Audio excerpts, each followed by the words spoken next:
OM은 조지 버워를 빼놓으면 역사가 없습니다.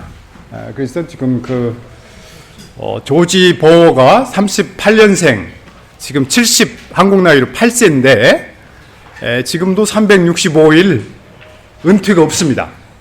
세계를 다니면서 300회 이상의 집회를 하는, 우리가 다 모두 본받아야 될 은퇴 이후의 사역을 잘하고 계십니다.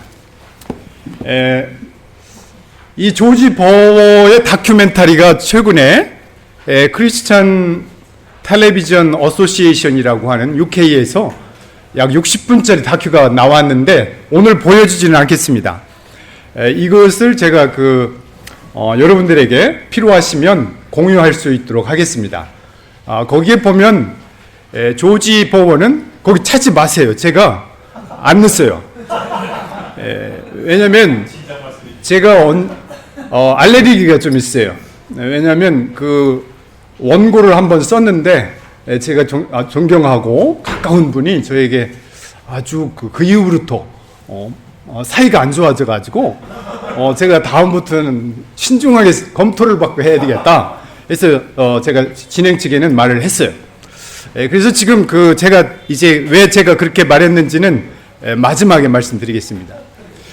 그래서 이제 조지 버워가 19살 때 1955년 3월 30일 뉴욕 메디슨 스퀘어 광장에서 빌리그램의 집회를 통해서 회심하고, 이 조지 버워의 DNA는 이 지구상에 있는 모든 사람이 평생에 한 번은 복음을 들어야 된다는 게 그의 지난 60년간의 변함없는 원칙입니다.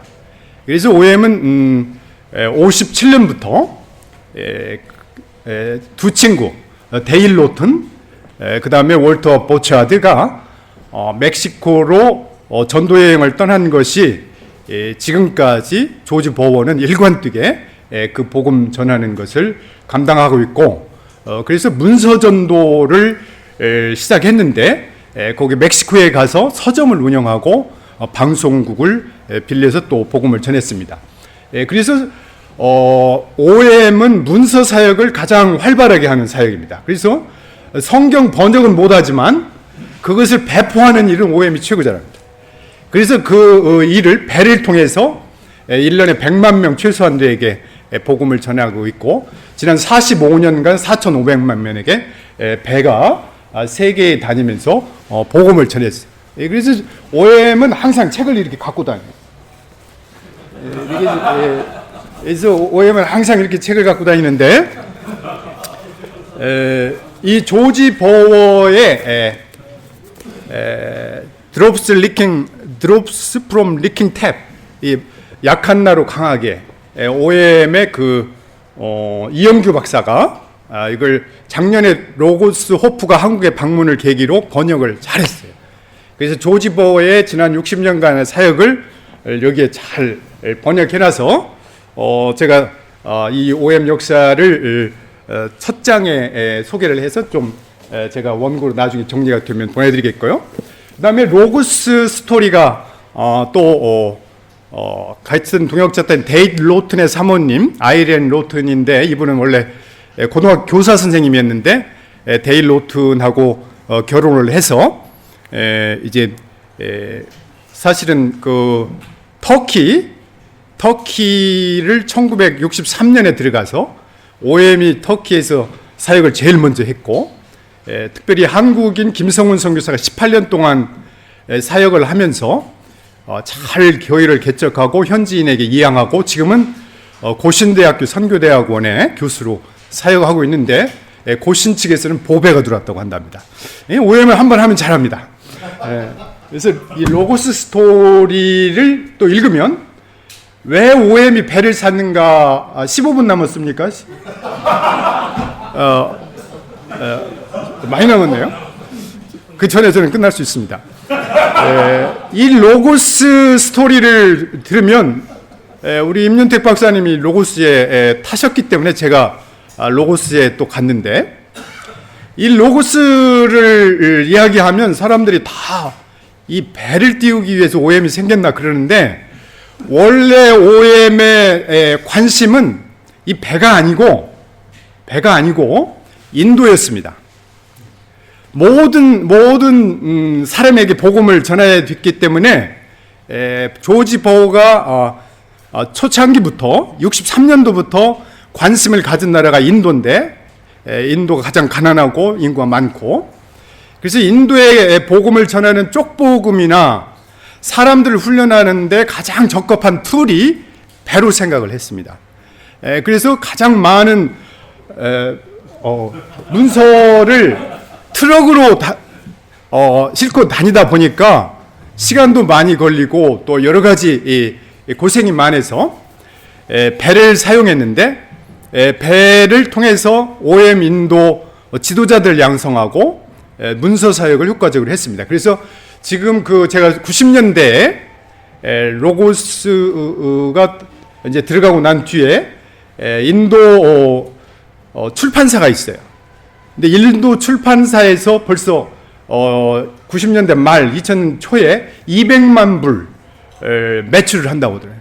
인도에서 그렇게 큰 센터가 있는데, 이 책의 저자는 달리츠 프리덤 네트워크 책임자입니다. 저희 인도를 아시는 분들은 인도에 약 2억 5천에서 3억의 천민 불가촉민들이 있습니다. 이 책의 인도의 OM 책임자의 부인은 달리츠 출신입니다. 그래서 이 상층 계급의 남편과 이 달리츠 출신의 부인이 만났는데, 이 부인이 결혼을 했는데도 늘 이 달리츠 출신의 고통을 당신들은 모를 거다 이렇게 늘 컴플레인을 하는 거예요. 이 신혼에도. 그래서 이제 그러면 달리츠의 상황을 나에게 좀 알려달라, 가르쳐달라 해서 이제 이 사모님이 달리츠의 현황들을 이제 보여준 거예요. 그래서 그때부터 이제 달리츠에 대한 관심을 갖고 있는데, 인도에 어떤 변화가 있었냐면 2001년 11월 4일 날 이 달리츠 출신들의 지도자들이 우리가 이대로는 더 이상 우리 자손들에게 이러한 모습으로 살게 할 수 없다. 여러분, 이 인도의 카스트는 이 책 저자에 의하면 원래 이란의 아리안족들이 그들의 노동력과 인도를 지배하기 위해서 카스트 제도를 만든 거예요. 3,500년이라고 하는데 이 책에는 3,000년으로 되어 있어요.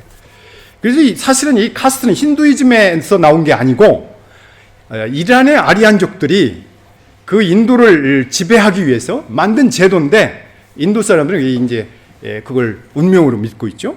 그래서 그걸 깨뜨리기 위해서 교육을 시작했어요. 그리고 그 교회 개척 운동을 해서 지금 3,000개 교회 110개 학교가 운영되고 있어요. 그래서 OM은 이제 더 이상 이런 미셔널 스트럭처에 가둘 수가 없어서 교회 개척 운동으로 가서 독립했어요. 그래서 이제 인도의 가장 OM의 진주라고 할 수 있는 사역의 현장들이 있습니다. 그래서 3,000개 교회, 앞으로 10,000개 교회를 목표로 하고 있고, 지금 110개 학교인데 1,000개 학교를 목표하고 있고, 종합대학, 종합병원, 그리고 휴먼 홀리스틱 미니스트리로 가서 지금 신학대학원이 있고, 이 학교들에게 보급할 교사들은 저희들이 훈련시킵니다. 그래서 교사 양성 과정에 교육대학원 같은 곳이 있습니다. 달리츠들은 가장 가난해야 이 학교에 들어올 수가 있어요. 언제부터 이 학교에 들어올 수 있냐면 4살 때부터 데려와요. 이때가 벌써 세뇌교육이 시작된답니다. 그래서 힌두교의 그 세뇌가 시작되는 그 시점에서 아이들을 데리고 와서 고등학교까지 과정을 마치고 이제 전문 대학원, 뭐 로스쿨이나 의대나 이런 데 이제 자기 전공을 찾아갈 수 있도록 함으로 해서 지난 3,000년 이상의 얽매여 있던 그들의 억압을 풀어주는 그런 귀한 사역으로 지금 진행되고 있습니다. 그래서 인도가 OM의 가장 핵심적인 사역이었고요. 그 다음에 유럽의 교회 개척 운동이 지금 1,000개 교회 개척 운동으로 지금 확장되고 있습니다.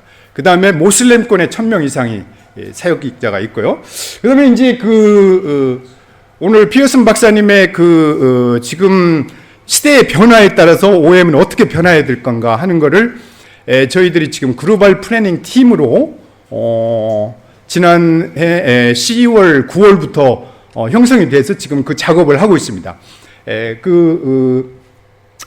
이 글로벌 플래닝 팀은 왜 형성됐냐면 이게 전망에 이제 들어가겠습니다.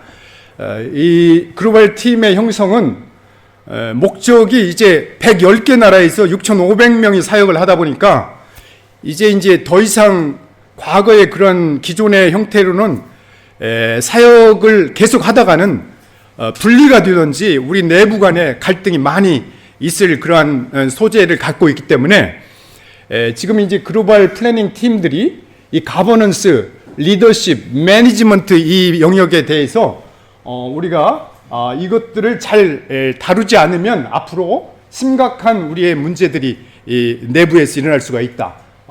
또 매니징하는 사람이 돈을 잡고 있는 사람이 그 모든 것을 주관하려고 할 수도 있고 또 리더십의 롤이 제대로 발휘되지 못하는 그러한 불분명한 이런 가버넌스 매뉴얼이 또 그런 영향을 줄 수가 있고 그래서 이제 OM 내부에서는 지금 OM 코리아도 그렇지만 앞으로 이 타스크포스 팀이 그러한 작업들을 계속 해가고 있습니다. 그래서 제가 이게 지금 진행 중이라 11월 말에까지 이 자료들을 제가 이제 국제본부하고 제가 더 확보해서 로렌스 통 제3대 총재가 11월 말에 한국을 방문하는 계기를 통해서 다시 한번 쉐이핑하고 여러분한테 공유하려고 합니다.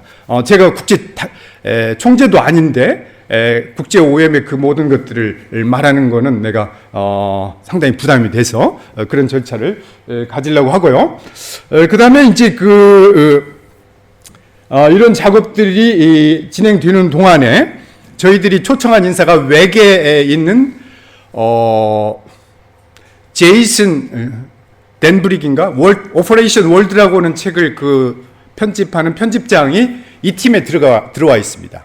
그러니까 이런 것들은 우리가 배울 수 있는 거라고 봅니다. OM 사람이 아니지만 우리가 2년 동안 세컨팅을 이 팀에 오게 해서 이 작업을 같이 하게 하는 거예요. 그래서 이 외부의 도움을 받고요. 두 번의 글로벌 사우스 이니시에이티브라고 하는 팀이 또 있습니다. 다음.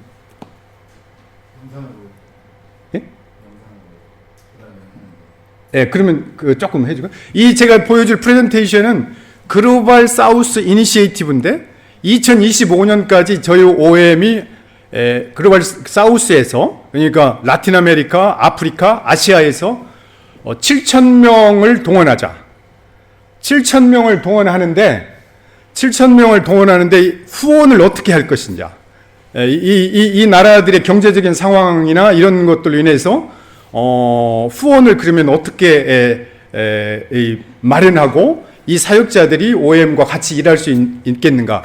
그게 이제 펀드가 들어와서 이 프로젝트를 개발하는 펀드가 들어와서 개발하고 있는데 그게 셀프 서스테이너빌리티로 여러 가지 다양한 자체 작업할 수 있는 그런 프로그램들로 지금 나가고 있습니다. 그래서 그 프레젠테이션을 제가 잠깐 6분짜리인데 보여드리고 제가 Q&A를 받겠습니다.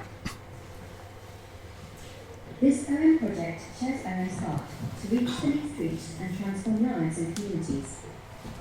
The last few decades have seen incredible church growth in the Global South.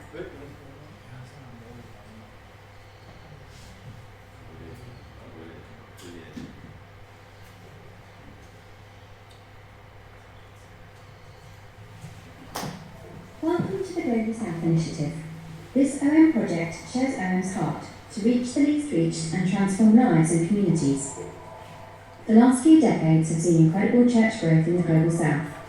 The demographic centre of Christianity has moved out of Europe and North America and now rests in Asia, Africa and Latin America. In the past years, for every one new believer in the Global North, there have been nearly 30 new believers in the Global South. However, the unevangelized population of the world is increasing by 57,000 people every day. Only 14% of Hindus, Muslims and Buddhists even know a Christian personally. Out of every dollar of Christian giving to all causes, less than 1 penny goes to work amongst the least reached. It's clear that many more workers are needed for the harvest field. It's clear which part of the world they are likely to come from. What's not clear is how a worldwide church facilitates and supports these new sending movements. The Global South is at the centre of the way forward for world mission. It is where most church growth is happening and where the majority of people being called to the mission field are from. Additionally, Global South workers are often better equipped than many Western missionaries. They are culturally more similar to the fields they are reaching. They can learn the local language faster and easier. They integrate more naturally. And they live, economically speaking, at a level closer to those they seek to reach. OM's vision is to vastly expand our ministry to the least reached by developing the capacity and effectiveness of our Global South fields and members. How? By resourcing our Global South workers to become self-sustaining, recognising that in many places the Global South Church does not have the capacity nor the culture of sending missionaries, and to invest in developing our Global South leaders. We aim to see hundreds of Indigenous churches amongst the least reached take ownership of transformational ministry in their communities and beyond. We have established movement-wide goals for 2025. 7,000 new missionaries sent from Global South countries, holistic transformational ministries among 500 communities of least reached people, 700 Global South leaders developed, and 70 Global South leaders serving in an international capacity. Our primary method to drive change is to fund innovative projects that aim to increase the financial sustainability of Global South teams. But sustainable projects are just one side of the coin. Projects can't run without people. The effectiveness and sustainability of ministries takes more than material resources. It also requires capable leadership. We are interested in sustainable leadership development strategies for the long term, using methods that are the most effective for Global South cultures. So how does it work? Grants are given to projects which aim to create financial sustainability for Global South workers, develop Global South leaders for effective service, and do transformational ministry in unreached communities. Our goal is to raise $10 million over a period of 5 years to fund such entrepreneurial projects and leadership development initiatives across the Global South. Let's take a look at some examples. Shiloh Farms is an organic farm based next to the OM Nepal Training Centre near Kathmandu. The team's vision is to train church planters and pastors in sustainability, not through financial sponsorship, but by organic farming training that will enable them to feed themselves and their families. Their acquired experience with organic intensive farming will then generate both income and a point of engagement with local communities. Shiloh Farms was set up in 2013 and proved to be a viable business operation, providing profits to help train missionaries. The local community also benefited through purchasing organic produce. GSI helped fund the purchase of additional land to enable the farm to expand operations. Hundreds of kilos of vegetables are being produced every month, and an irrigation system has been completed, ensuring continual crop production throughout the dry season. Organic farming principles and practices have now been introduced to the mission's training curriculum, and the team is also training pastors, locals and church planting organisations outside of OM who have expressed interest in learning about sustainable farming. The Townhouse Project builds and rents out townhouses in Kabwe, Zambia. The profits from rental income provide 60% of the total budget of 2 community schools, supplementing teacher salaries and providing food for vulnerable and orphaned children. 20 townhouses are being built, combining GSI funds with profits from previous successful projects. The team also empowers and mentors local Zambians by giving them on-the-job training in construction as well as discipleship. Over 140 Zambians, including the deaf and disabled, have been employed, trained and mentored. These are people who would otherwise struggle to get work. When fully realised, this project estimates it can cover the majority of operating costs for the whole of OM Zambia. The Daniel Initiative began to intentionally raise up Global South leaders across OM, recognising that historically the OM leadership culture has been typically Western. The initiative is aimed at leaders who find themselves in a position of coming into a leadership context where the ethos and culture is different to their own. Key elements of the program include awareness of self and others, developing a global mindset, cultural and emotional intelligence, and managing complexity. In exploring new models of global mission, OM has found itself at the leading edge of innovation and learning. Such explorations require not just organisational courage and flexibility, but also external expertise and funding. We are convinced that together we can develop more globalised, more effective and more sustainable models of mission that will truly change the world. At the heart of this endeavour is partnership. The task remaining is too huge and too complex to do alone. Will you join us?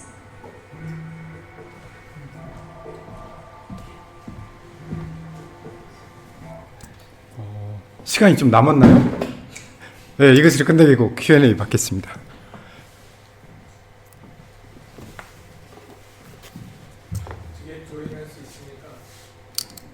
어떻게 조인할 수 있냐고요? 첫째는 기도할 수 있고요. 또 사람을 보낼 수도 있고, 돈으로도 할 수 있고, 예.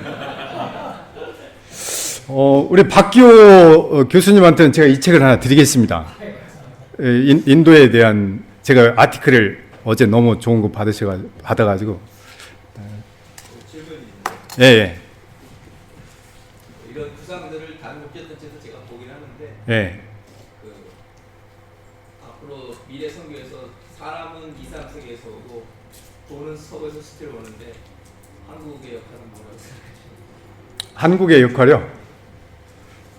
돈도 가고 사람도 가고. 예, 한국은 우리가 좋은 중간 지점에 있어요. 글로벌 사우스도 아니고 노스도 아니고 그 중간 이제 OM 리더십에서는 사실은 한국은 사우스로 보지 않아요. 이미 이 선교에 활발히 하고 있기 때문에 한국의 역할은 영성을 저희들에게 도울 수가 영성으로 본을 보여드릴 수가 있고 또 우리 발제에서 다뤘던 그런 좋은 점들을 우리가 영향력을 줄 수가 있다고 봅니다. 그리고 잘 맞지요, 더 정서적으로 글로벌 사우스나 아시아나 아프리카. 그래서 그분들이 우리를 거리를 두지 않고 가깝게 대할 수 있는 그런 브릿지 역할을 할 수 있는 좋은 점이 있다고 봅니다. 예. OM 선교회 입장에서 볼 때 예. 한국 교회나 한국 선교에 있어서 OM 선교회가 가장 특징 있게 아니면 가장 자랑할 만하게 공헌한 점이 있다면 어떤 걸 이야기하고 싶은지 먼저 물어보고 싶고요. 세계 선교회 두 가지인데 세계 선교의 측면에 있어서는 OM 선교회의 역할이나 기능이 주로 어떤 부분에 전문화되어 있는지 그리고 한국 교회를 바라볼 때 OM 선교회가 한국 교회에 준 영향은 또 공헌한 점은 어떤 것인지 두 가지. 예. 첫째는 랄프 윈터 박사가 말한 대로 근대 세계 선교의 단기 선교 운동 무브먼트를 일으키고 정착시킨 YM과 사실은 YM 로렌 커닝햄도 OM 초기에 조인한 멤버인데 이제 영성 부분이 달라서 YM으로 갔다 그래요. 다시 독립했다고 그러는데 그런 단기 선교 무브먼트를 일으키고 정착시킨 부분이 한국 교회에도 지금 보편화돼 있고 로고스가 한국에 들어온 지가 75년입니다. 75년에 사실 기존 목사 안수 받는 선교사 패턴에서 대학생 청년들이 자원봉사하면서 많이 조인했거든요. 그래서 그때 새로운 그런 선교 패러다임을 제시했고 세계 선교 차원에서 그랬지만 이 OM 선교회를 통해서 수많은 사람들이 이 단기 선교로 시작을 했기 때문에 좋은 훈련 그라운드가 됐습니다. 그래서 OM은 단기로 마치고 빨리 나가라고 하는 게 이제 원칙인데 조지 보우는 왜 지금까지 있냐고 그래요. 그런데 이 OM을 통해서 나간 분들이 이제 다양하게 많은 미션 소사이티나 교계 또는 일반 직장에서 그 미셔널 라이프를 살고 있어요. 역할을 하고 있고, 그래서 한나 선교회랄지 또 유해석 그 FIM이랄지 이런 데는 보면 되게 OM 출신들이 배워서 그 OM 리더십 밑에서 잘 멘토링을 받고 잘한 분들이 있고, 또 우리 임윤택 박사님 같은 분도 OM 배가 아니었으면 지금 플레이에 계실 수가 없었을 것 같은데, 그렇죠. 예. 한 번만 교수님 하셨으니까요. 하지 말아요. 말하는 거 아니고 골고루 기회를 드려야 돼. 없으면은 정미아 선생님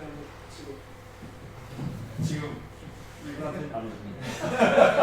우리 아까 지금 이니셔티브 보면서 느낀 점이, 우리가 서양선교단체로부터 좀 우리가 이제 발전적으로 할 수 있다면 고비용 저효율을 좀 극복하자는 건데, 여전히 지금도 보면 많은 돈을 쏟아붓는 쪽으로 지금 보이거든요. 우리가 선교지에 계속 돈을 쏟아붓는 것이 합당한 건지 어떻게 생각하시나요? 이 프로젝트는 저는 그렇게 보지 않습니다. 왜냐하면